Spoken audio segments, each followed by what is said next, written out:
Mike here with Swamper Supply Co.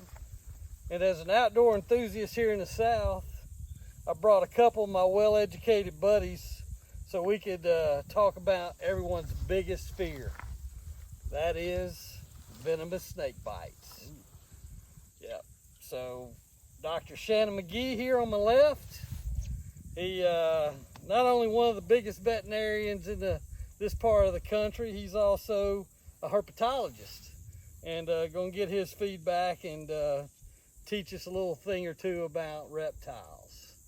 And on my right here, we got Harry Babb, naturalist, and what is it? The native plant.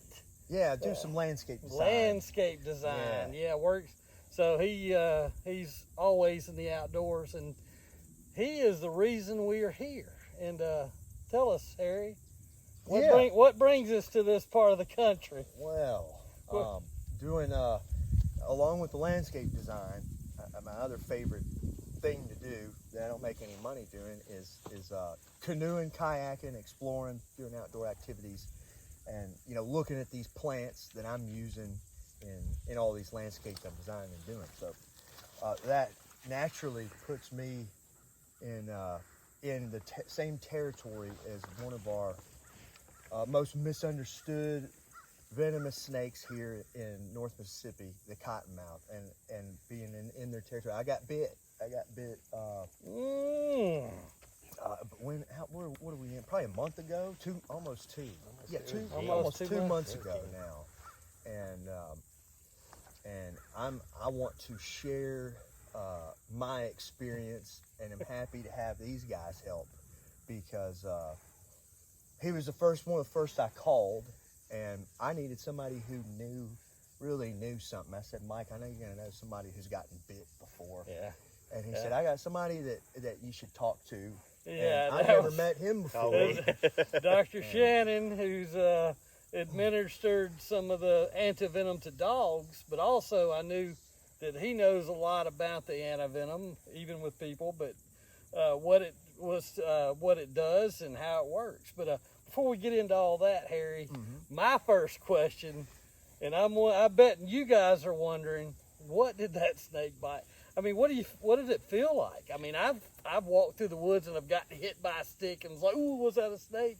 Yeah. Did it feel like that, or no? How did it feel? Well, that feeling you just described, I get all of the time now.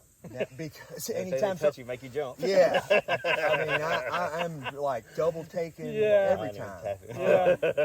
But not that day. That was a complete surprise. Like I said, I'm always, canoeing and kayaking, and that's what I was doing that day. So I was on the Hickaholla Creek here, but I went up the slope at the riverbank just to see where we were at, and we're stopped at a sandbar, and kind of get an idea of what it looked like from up there.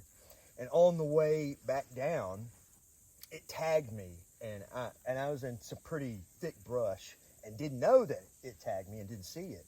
So I was so shocked that I didn't really have time. But you knew it was something. I knew it was something. Yeah, the first thing I thought was that like a wasp or a hornet? So it stung. It stung pretty bad, yeah. It stung bad. I knew, and it took a minute to register how bad, because I jumped, and now I'm down. I'm like, whoa, what was that? Yeah. And I look around, and I'm like, wow, what that, That that really hurt, you Wow. know? And I'm looking around, and my dad was with me, and my son, but my dad says, you okay? And I'm like, man, I don't know, that hurt. Let me look, and saw some of the brush moving right where I'd gotten bit, and then I saw a snake. So, but you knew what kind of snake when you saw it? Yeah, immediately, because I've had I'm a little bit of I'm fascinated with them. Most people aren't. Most people are like, get them away. Well, I've always liked them. Okay, Yeah. I know you do Yeah, too. I'm a nut. I'm a snake nut. This Me guy's too. a bigger snake nut than him. Both of us. I've tempered with age. And but I knew what it was. I knew what it was immediately, and probably the best person we have around as far as ID goes is right here. Yeah. But So you saw the pattern or the body shape or I did. the Yes. head. This one was like a juvenile or a younger cottonmouth with a bright pattern that looks pixelated. And I remember seeing, you know, sometimes they'll have a yellow or lime green tail. The juveniles. But juveniles and you know, I've seen them. I learned quickly growing up, being around so many water moccasins, or around so many water snakes canoeing the Ghost River. Right. That I needed to find out pretty quick how to tell the difference. And I would see, you know, I've seen probably 10 times more water snakes doing what I do than water moccasins. 100 times more. And, That's crazy. Yeah, so many more. So I was able to tell pretty quickly what was going on and went into. Do you know what that yellow tail's for? Yeah, it's called a caudal lure. So the younger snakes, they're brighter when they're first born. The copperheads and cottonmouths and rattlesnakes, all our venomous snakes in the North Mississippi have live young. So they have a little yellow to yellow green tail tip, and if you'll watch them, they'll lay and just wiggle that thing right in front of their face. So a little lizard or bird or screw, whatever sees it moving. It's called a caudal lure. They actually use it to lure in prey. It's just like a big alligator snapping turtle. With a little tongue. They use their tongues as a lure. Big alligator snapping turtle just opens its mouth and lays on the bottom and wiggles that little bitty tongue, and Looks the like a tiny worm. fish comes in to eat the worm, and the alligator snapping turtle eats the fish. That's some cool nature going on. So you figured out what it was, and then you decided, hey, Daddy, it's time to roll. So tell us about getting out of there. The adrenaline kicked in immediately. So they tell you not to move. don't move a lot, but don't get your heart rate up. I just got bit. That ain't gonna probably go fly. My heart rate was up. I mean, once I saw the snake, my heart dropped. You know, I had a sinking, as I knew. You know, and I looked at my dad and I said, I was like, we gotta go. You know, we gotta get off the river because this is about to get bad. Right.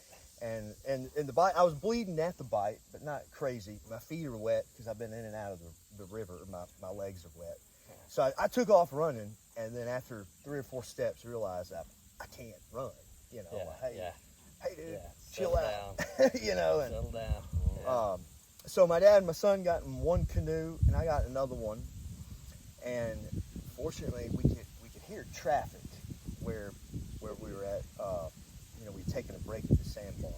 So within 45 minutes, I was at an interstate bridge, and my wife was 10 minutes away grocery shopping. And I called her, said, I got bit by a venomous snake.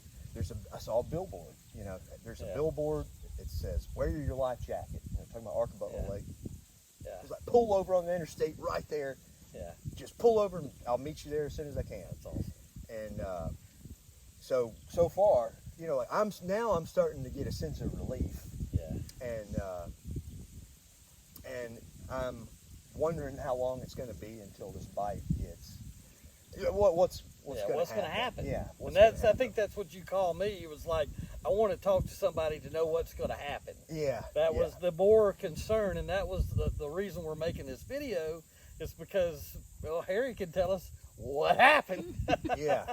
So first things, you know, we talk about getting out of there, just get to the hospital, and you can tell us a little more about you know, we've heard of watched enough westerns as a kid to suck that out and spit it out.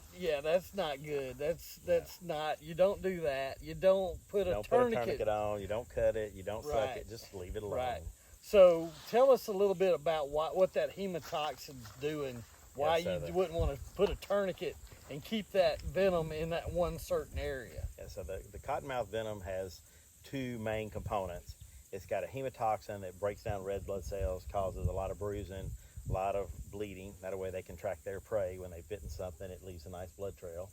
And it also starts pre-digesting. And they also have proteolytic enzymes that people call a necrotoxin. But anyway, it starts pre-digesting the tissue for it too. So it's breaking down tissue. It'll cause a lot of, you know, macerated tissue. And when he called, I'm like, well, what does it look like? Because some of them, you just get the hemotoxin and it just gets red and swollen. And some of them, you get enough of the proteolytic enzyme that starts rotting holes. Yeah. And that's what you don't want to So do. that's, I don't think you got that. Nasty stuff. No. I think the antivenom stopped that. Yeah, good. But yeah, the first thing that happens is the hematoxin. And if you put a tourniquet or something on there, it's trapping it right there, so you're going to cause a lot of localized damage. That then if you're letting it move rot. out, it's at least, it's getting spread out and diluted, and it's going to cause, they're still made to eat small things. So when it gets spread out, you're not likely to have as much terrible damage. Yeah, and if you're a Swamper fan, if you know this is what you're supposed to do, right? Yeah, suck it up. It gives you Yeah. It gave me the instructions. Yeah. He actually came to the hospital Yeah, and gave me here's what you should have done. No, that kidding, was but- all tongue in cheek. Yeah. Suck it up, as in you're gonna be outside, you're gonna have play. It'll be all right. You better be tough. Just be tough. There you Yeah. go. That's the suck it up part. Just be tough. Don't suck. Don't cut. Don't put a tourniquet. Get your butt to the hospital. That's what we need to do. Now, when you got to the hospital, they didn't really believe that you got bit, or they didn't know. So, They for didn't- one thing, I learned that a cottonmouth bite is like a 1 in a million chance. There's just not a lot. Your hospital, your local hospital, may not have ever seen a cottonmouth bite. Being one doctor treating more than one bite is probably a very slim chance that you're going to find that doctor. So you just keep in mind, when you go somewhere, they're learning. They got to learn. You got to teach them, or you got to get them in contact with somebody else that knows a little more. So luckily, Harry has educated himself, and you can too. You've joined the National Snakebite Forum on Facebook. And those guys teach you a lot about what's going to happen, or they will actually contact your doctor. And I think is that what happened? No, I didn't. Well, they were in communication via the conversation I was having on that group. But so I've been, like into snakes and a big snake enthusiast for a long time. So I was already a member of the group, and no one can comment on any of the interact. One of the first things I did, actually. So when I got out, I got bitten. I got out of that river. My wife is freaking out on the side of the interstate. I took a picture of the bite, and I put it on National Snakebite Support. And I know it's a Facebook group, and everybody's immediately rolling their eyes. But the only people that can talk directly to you are the admins of National Snakebite Support. Right. And the person that runs that this group is Dr. Spencer Green. And I brought this so I wouldn't get any of this wrong. But he's, I think he's out of Houston, Texas. Board certified medical toxicologist, emergency physician who founded Bayou City Medical Toxicology and emergency medicine consultants to help physicians and other healthcare professionals provide better care of patients with toxicological emergencies, including envenomations, overdose, and occupational exposure. So this guy is legit. He made the group to educate others. And as you said, you look at the statistics of a venomous and envenomation, and it's kind of wild. They're very rare. Very rare. I mean, when that bite, I stepped on that snake. Right. And, if you're in their habitat and you're walking around, you either got to try to grab a hold of it or step on it or agitate it to get bitten. 99% of all venomous snake bites are people trying to catch them or kill them or agitate them in some way. They're not going to just because you walked by or you were nearby. They would rather just leave you alone. And that's how many of those are alcohol related? Yeah, Probably the other 90. Typical, hey, y'all, watch this. Leave it alone. Yeah, I think Harry and I kind of we figured out that he had to have stepped on it because of the fang marks. A snake, if it's going to hit you and you didn't touch it, it's going to hit you square on. Straight on. Harry's bite, one fang was in, and one fang barely broke the skin, and it was at a hard angle. Mm-hmm. So that snake was, I'm sure, under his foot and came up and got enough of him to let him know to get off of me. Yeah, and, and I did. I did a good job. I jumped way up. Yeah. But he didn't have to ask twice. But the nurses at the hospital, the funniest comment was you were saying that they didn't believe you, and what was it? Because you said it was the doctor. Oh, it was the doctor. It was the doctor. Yeah. So I get in there, and I'm posting on this group. So we get to the hospital pretty quick. I got my, as you should do, keep your extremity elevated is the first thing they tell you. Keep your extremity elevated. So I got my foot up. I'm in a wheelchair, and she says, I explained to the doctor what's going on. Achysteron piscivorum. I tried to even say the Latin name. I know what I was bitten by. Trying to sound smart. I should. This guy does better than I. But anyway. Achysteron piscivorum. Yeah. So I'm like, man, they're gonna hopefully they're gonna know exactly what to do. She said, wait, you just called. I said, so it was definitely a water moccasin. And she said, well, you just called it a cottonmouth a minute ago. Are you sure you know what? The same thing. And I was like, oh my gosh, this is going to be Yeah. bad. So I was worried at that point, like, oh gosh. Yeah. Because I'm thinking, are we rushing to the hospital because I need antivenom now? Yeah, or are right. we rushing to the hospital? And no, you're rushing to the hospital so basically they can take your blood and monitor you. But fortunately, and nurses are coming in. And everybody, it's a big story, and I'm feeling it good enough to tell them and talk about it. My adrenaline's going, but You're show and tell for the day. That's right. yeah. And That's The coolest thing they've seen in a while. So they yeah, exactly. So Or did you? they didn't believe that he got bitten by a venomous snake. They weren't sure. Because, a lot of people a rat snake will bite you, a king snake will bite you, any snake will bite you. But a doctor should have been able to look at that bite and should have been able to tell that was a venomous snake. And that's, you can expound upon the difference between a venomous snake bite and a non-venomous all snake our bite. venomous snakes up here are, pit vipers, and they got two big long fangs on the top. Right. And they plant them. You usually get two big holes. two nice puncture wounds. Not necessarily big, but they're going to be two nice puncture wounds, and you don't even see any of the other teeth marks. Where all our non-venomous snakes have lots of little tiny, like tiny little needle teeth, and you get all these little tiny little prickles. Totally different look. That look totally different. Totally different. Any doctor should have been able if there's to tell any that. envenomation at all, you're going to have redness and swelling where those puncture wounds are pretty quick. Right. Yeah, that should have been. And there's other than the blood coming out where the little prickles are from your non-venomous snakes, there's almost never any redness or swelling. Some of the water snakes, though, will get red because they've got some anticoagulants in their saliva that, so they can chase the fish. But still, it doesn't swell up like the others. So, our biggest thing, I've always heard antivenom. I never knew there was a downside to the antivenom, and so I call Dr. Shannon and does he take it? And he's like, well, if it's not swelling anymore, tell him not to take it. But if it's still swelling, take it. And I'm like, why would you not take it? And you tell us about they make the antivenom. Which one did you have? The sheep crowfab. Yeah, crowfab. So so it's made out of sheep serum. So they have injected small amounts of venom from multiple pit vipers, a lot of rattlesnakes, copperheads, cottonmouths. So essentially hypersensitize these sheep. So they make a lot of antibodies in their serum, and then they collect the blood from the sheep, spin it down, purify the serum, and that's where you're getting your antibody. But it's still full of sheep protein. They used to do it with horse, which is even worse. But certain percentage of people and certain percentage of the dogs that we treat are highly allergic to the sheep serum or the horse serum.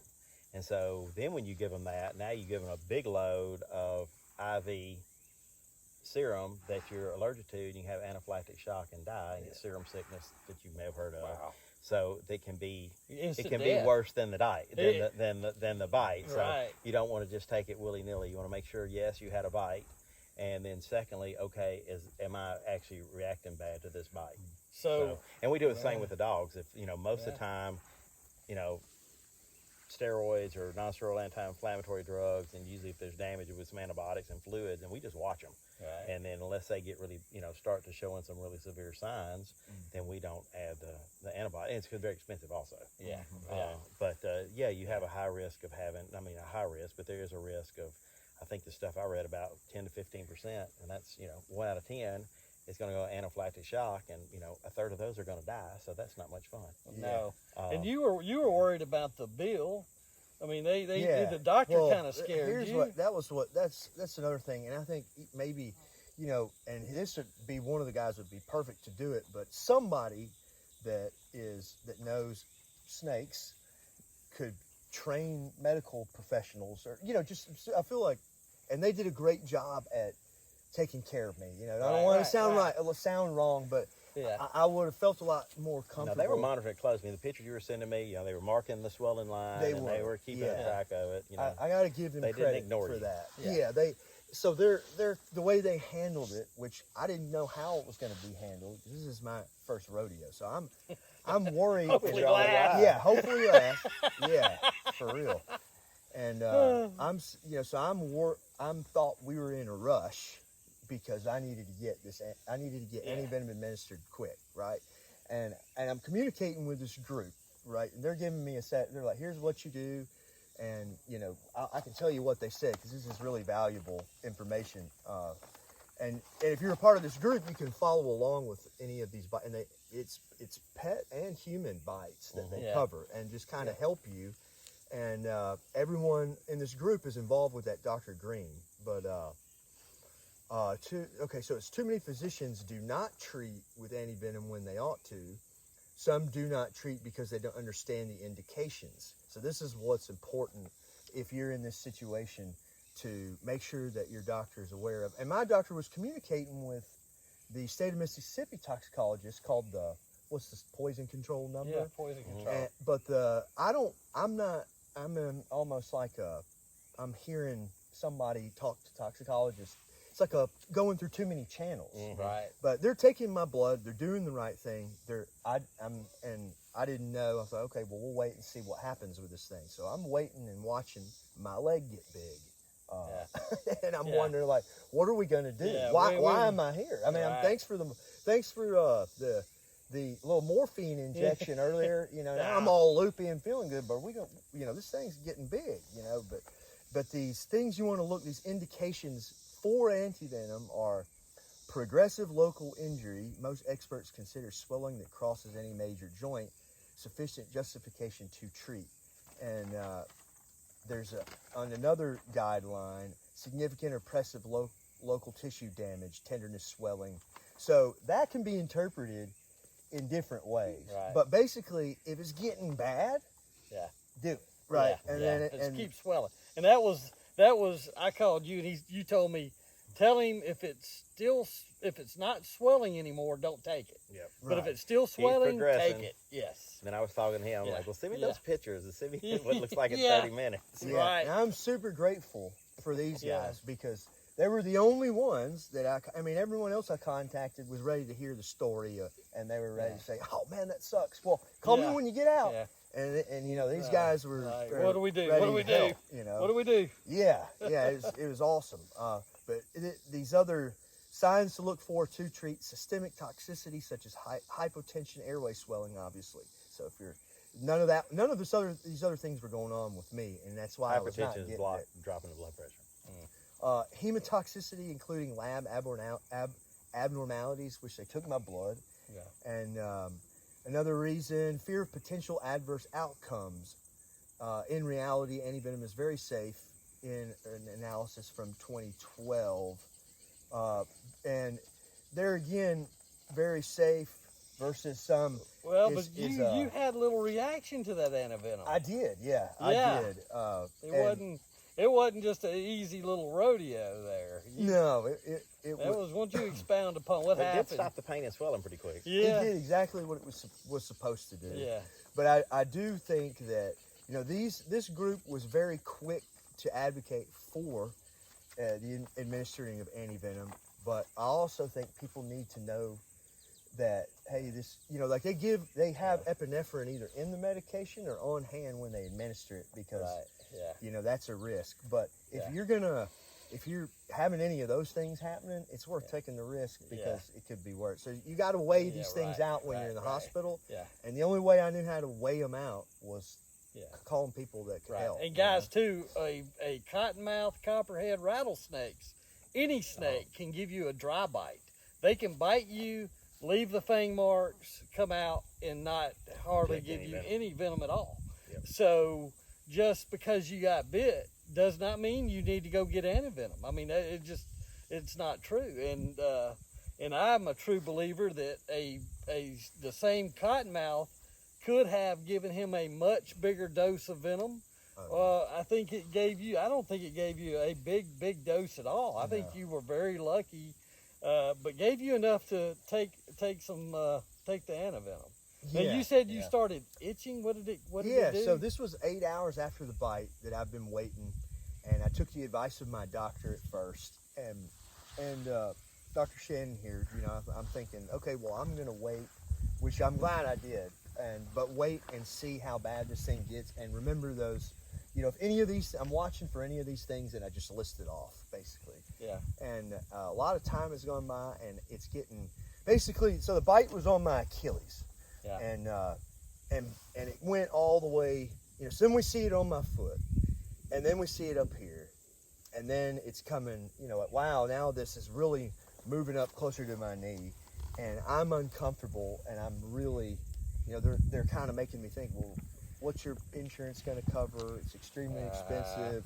You know, am I gonna? And it got to 8 hours later. It's nighttime. I'm like, okay, I'll go. Let's go ahead and do it. You know, because the doctors weren't coming in and really saying let's do it. I had to advocate for myself to get it, basically. Like, you're not going to give it to me unless I ask for it, right? Right. So I'm like, hey, what do you think? And they came in and they're like, well, now that they're coming in every hour or two, I'm getting different doctors and different nurses getting moved. And it, you know, when she's like, looks at the picture from earlier that day, it's like, this is what it looked like when I got here. You know, she's like, okay, yeah, let's go ahead and do it. Right. But anyway, they put it in the IV and it goes in over the course of an hour. And the first 10 minutes were all kind of, you know, like usually you're gonna have a really severe reaction. It's fast. Right. Yeah. Well, that's what they said. They said if you're gonna have a reaction, it's gonna be within the first 10 minutes. Mm-hmm. And I'm like, oh my gosh. Okay, so we're all kind of freaked out. Thanks for that. You know. As long as 10 minutes of your life, right there. Yep. And we get to the last 15 minutes of this antivenom, this minutes, Crofab getting administered. So 45 minutes in, and I start itching, and I'm like, I asked my wife if there was any bugs in the bed. I said, hey, is there some itching all I was like, over. are there bugs in here? And she's like, no, sweetie, there's no bugs. And then I'm itching bad. Like, oh I'm my like, God. There And that's like a such crazy a person. mental. Very common side effect of reaction. And then my nose is getting tingly. And my dad had come in to visit, and he's like, "Oh, you're having a little bit of a reaction." Yeah. And they came in, and it was stopped pretty. It was. She says, "Can you give it? Can you take this 10 minutes? Are you gonna be okay?" And I kind of rode with it for 10 minutes, and they gave me antihistamine and a steroid. Mm-hmm. Yeah. And it calmed down immediately after that. But nice. Yeah. So just be prepared. That's a possibility. Yeah. It could obviously be way worse, but I could take a little bit of itchiness because when I woke up the next morning, the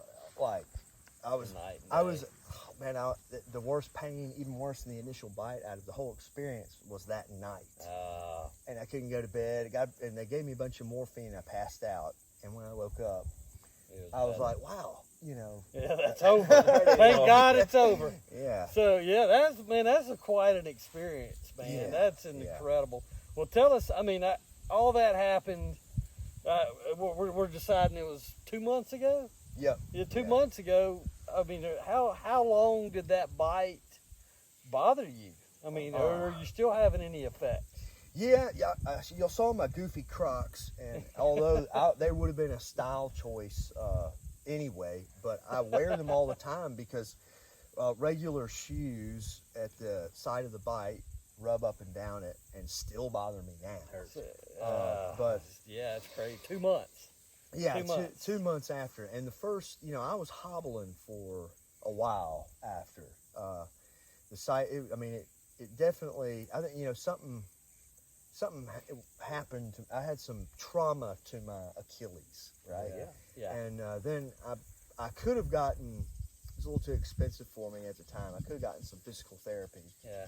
But if you can do some things to kind of get that thing moving around and keep it from breaking getting it stiff. up. Yeah. Exactly. And that's what I did. So I'd say I was walking a couple weeks after, and now I can run now, but I can feel it still, Hopefully that'll go away, but Well, that's That son of a gun got me pretty good. yeah, that's, you know, growing up in the South, guys, we learned to watch our step early on, and watch where you put your feet. watch and where you hands. put your Gosh, feet yeah. and your hands. Mhm. And the more you're outside, the more chances you're going to get, and that's why we're here, is because each one of us here, we love being outdoors. We love it. We're not going to stop doing it. Harry is going wandering off in the high grass today Looking at already. plants already. Not even thinking And I'm about it. looking for critter. Right, but you know, it's just unfortunate things happen to good people, and just got to watch it. And if it happens, know what to do. Be your own advocate. I hope we gave you a little bit of information that'll help you. One thing you didn't mention, we were talking about the snakes. You know, copperheads and cottonmouths. I would, you know, do the watch and wait. Rattlesnake toxins. If you've been envenomated, I probably would not watch and wait. I would, if it was me, I would. And I that's, would I think, take the antivenom you know, immediately. and I think that snake bite forum, I think they're more Yeah, geared there where toward the there's lots of rattlesnake. rattlesnakes, and They're they're geared bad. toward the rattlesnakes. So listen to this guy. Yeah, I mean, if it's, Rattlesnake. yeah, don't hesitate. I'd get the antivenom as fast as I could. If I thought it was, you know, unless it was a dry bite and you're getting no swelling, no irritation, fine. But if you got swelling irritation, you couldn't get it in me fast enough. But the others, I would wait There you go. and see if I needed it. All right, guys, there you have it. What to do, what to look for. We're going to show you some cool pictures, and hope to educate you as much as we can. Thank y'all.